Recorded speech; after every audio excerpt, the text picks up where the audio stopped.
productions about how they have nothing and live off welfare. It's all a front. The ultra elites like the Rothschilds and the Queen, they always act like they have no power. That's their PR. That's their cover story. And there's been reports where the Rothschilds have sued people who say they're the puppet masters that really own all these oligarchs. And then it came out in court they did. So that's going on. And that's basically my answer to that. Okay. Hillary being a felon, fined $300K for violation of the Logan Act. If Obama appointed her as Secretary of State, if that's criminal, I think it's enough to impeach and undo some of his laws. What's your opinion now? They just don't enforce the Logan Act anymore, and that fine was in the mid-'90s. So, but certainly we should impeach Obama. We should impeach any tyrant and reverse what they've done. And we're getting close with Fast and Furious. Yeah. What's the last one? Well, actually, this is not from the group, but it was interesting enough for me to want to bring it up. There's a penny that someone sent in with a Mason symbol. Hammered into it. Hammered into it, and the guy that sent it in said he just wants you to tell him about it, if you know anything about why it would be on a penny or any sort of... I don't know anything about it. Okay. I'm sure he could go online and find out why the Masons would hammer the symbol of Masons into a penny, but I personally have no idea. Perhaps you can look into that. And like I said, next time... We can do a recap. We can do a recap. Yep. Christy, great job. PlanetInfowars.com. And you're watching InfoWars Nightly News. We taped this Tuesday. You're watching it on Wednesday. And Aaron, who's behind the camera right now, is hosting the news this evening. So let's come back to Aaron Dykes and InfoWars Nightly News. Thanks again for tuning in, y'all. Send all your questions to the Ask Alex group on Planet InfoWars. Until next time. Aaron Dykes.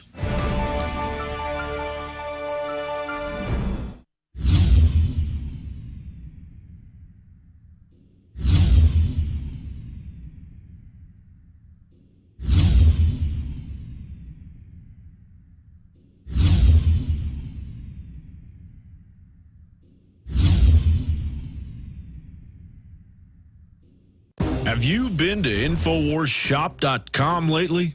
Express your inner patriot with these brand new InfoWars t-shirts. Say it loud with the InfoWars Bullhorn shirt, or educate the sheeple with the Bill of Rights shirt. Grope the public's mind with the TSA shirt. And with this shirt, you can let the dark side know of the Rebel Alliance's power. All available at InfoWarsShop.com. Sick of the globalist eugenicist control freaks adding poison to your water and laughing as you get sick and die? Start purifying your water with ProPure. My friends, I've done a lot of research, and the best gravity filter out there, bar none, is ProPure, and it's available discounted at InfoWars.com. Its filters are silver impregnated to prevent bacterial growth. There's no priming required. It's NSF 42 certified. Optional fluoride filters can reduce fluoride up to 95%. Easy to set up and use. Doesn't require electricity. Purify water from lakes, streams, ponds, and wells. This filter system leaves in beneficial minerals, which is key. Save money by not buying bottled water and avoid BPA that leaches from the plastic. ProPure is the best gravity-fed filter out there. It's what my family uses. InfoWars.com already has the lowest price on ProPure. But if you add the promo code WATER at checkout, you get an additional 10% off at InfoWars.com. You can also call to order 888-253-3139. We are back at the InfoWars Nightly News, and of course we turn now to the ongoing economic crisis as they preach the age of austerity, as they continue to say that countries in Europe need bailouts. What's coming to the home front? Well, we decided to talk to Carl Herman. He's a contributor at Washington's Blog. He's also a longtime board-certified teacher in a number of subjects and is working in lobbying and research for, quote, a better future. And we're going to discuss the big elephant in the room issue that is CAFR, the Comprehensive Annual Financial Reports, and the hidden budgets that go with this. Carl, thanks for joining us. Oh, you're welcome. Thanks for having me. Now, this is a complex issue. It's hard for people to understand. Let's start with the basics of what is CAFR. What are these larger budget crises we're facing? Why are they having shortfalls in pensions? And let's go from there. Yeah, I'd like to begin by reframing this, that it's actually very simple to understand. When you hear about a budget deficit, they're telling the truth, and it's a lie of omission. That is similar to a household saying, accurately reporting what's in the checking account. Now, in our households, if there's a shortage in checking, you immediately ask the question, what do we have in savings? Right. That is what the CAFR reveals. And what I decided to do is actually Clint Richardson did a great job with the California CAFR, and he laid out for 2011 that California has $577 billion in cash and investments. And then I went ahead and did a little bit of work in that. That means that when Governor Brown says that the budget deficit crisis of $16 billion demands austerity, that's a lie because we have options. I'm just going to round up because we have $600 billion in cash and investments in our savings account. I mean, that's totally crazy. Can you break down what is the CFR and why is that off the books? Why is that in its, the savings component instead of the checking component, as we're saying here? Well, the why question, as an academic, I don't go there. I think that the real power is to be able to point out that it is there and we have options, and that it is just as if you were in charge of our household and you said we have to have austerity. If we broke this down and compared it to a household, Aaron, and we had a problem of $16,000 of a shortage in our checkbook account, and we had $600,000 in savings and cash and investments, we'd be fine. We'd just go ahead and transfer some from savings into checking, and we'd be good. So the real power is to point out that it's there and then to demand that the public know about it. Well, exactly. So how much are we facing in shortfall, just in California as an example, in the pensions, in the ordinary budget, and the rest of it? Okay, now when you press government officials and you say, well, what about this money? There are three typical lies that they tell. One is that they'll say that these are designated accounts. All right. The lawmakers are the people who do the designating, and at the very least, they can go ahead and comprehensively advise the voters for options to redesignate those funds. So the designation doesn't make any sense. The second lie, which you point to, is that we're told that they're pension funds. All right. Now, that's a really great admission, and we can work with that because if you jump into the California CAFR, and all people need to do is they can take a look at my work, and I have the link to the CAFR and the page numbers right there. The pension plan for California last year for the public employees cost $27 billion, okay? The $460 billion of investments that we're told is funding those pensions, you can look at the CAFR and see how much income is generated. Now, this is huge. When media report on this, they get all excited because the stock value of that pension investment fund goes up, and they report as if that's a good thing. But what we really want to take a look at is how much income is generated from those investments. So California has a total of $600 billion. Only $1 billion of the $27 billion pension cost is paid by the income of the investment fund. Now, how do we know that? You take a look at the CAFR and it says, okay, income from investments, $10 billion. But then right below that is $3 billion in expenses. All right, so we got 7 left.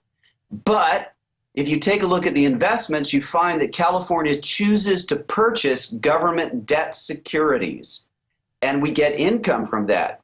Okay, fine. If we're going to do that, then we have to take into account that California chooses to sell our own debt. That has an interest cost of $6 billion. So the investments made 10. We paid our Wall Street investors 3. And then we got to subtract 6 for the interest that we're paying on our own debt. So the net income toward this $27 billion pension cost is only 1.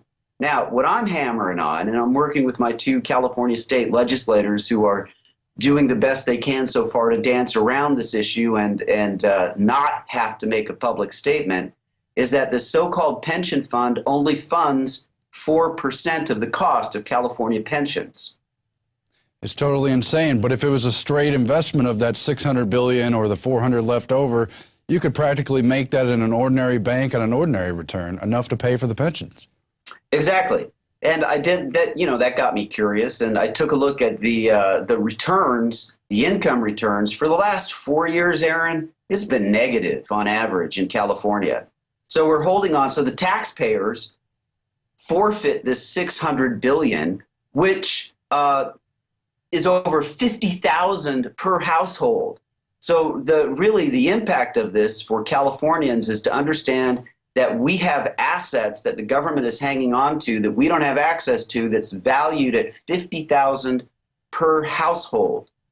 I looked back over the last 10 years at the CAFR data. The average rate of income generated from that withheld taxpayer assets is just 1%.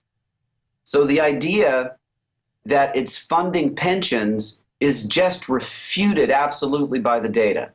And yet it is supposed to fund pensions, right? Well, that's what we're told, and that's what the accounts are designated for. So now we're using this nonpartisan economic data to raise a question of, is it possible that we could use these tremendous, colossal assets more effectively to fund our public goods and services? And that's all that, by the way, my Assembly member Anthony Porcentino and State Senator Carol Liu, they've been sitting on this data for 3 weeks. I contact them a couple times a week at least. All I want for them to say is, yes, these numbers are accurate. Yes, we could have professional and the cost-benefit analyses and the public take a look at these numbers, and we could consider a redesignation of our current structure that isn't funding pensions and isn't touching this $16 billion budget deficit. Well, that's why I wanted you on today, because I know our audience knows a good bit in general about CAFR. Alex made a film about it many years ago. We've had experts like Walter Burian on, but we need to make it an issue here and now so we don't have to go into a European-style debt crisis where obviously they're facing austerity over issues including pension and their whole social security systems and on and on. Is California the worst state in the U.S. facing these issues? Because I know there's shortfalls in Texas, New York, the other big states, Illinois. What do you see on the national front for the pension issue? I'm not looking. Yeah. But I can tell you is that it isn't a shortfall, and that part of the power of political reframing is to understand that this $16 billion budget deficit, we have 35 times that amount in cash and in savings. And if that message became clear, then we would force the reconsideration of these tremendous assets. But let me go further into this. The state of California has a CAFR, true, but there are about 14,000 various government entities in the state of California, Aaron. For example,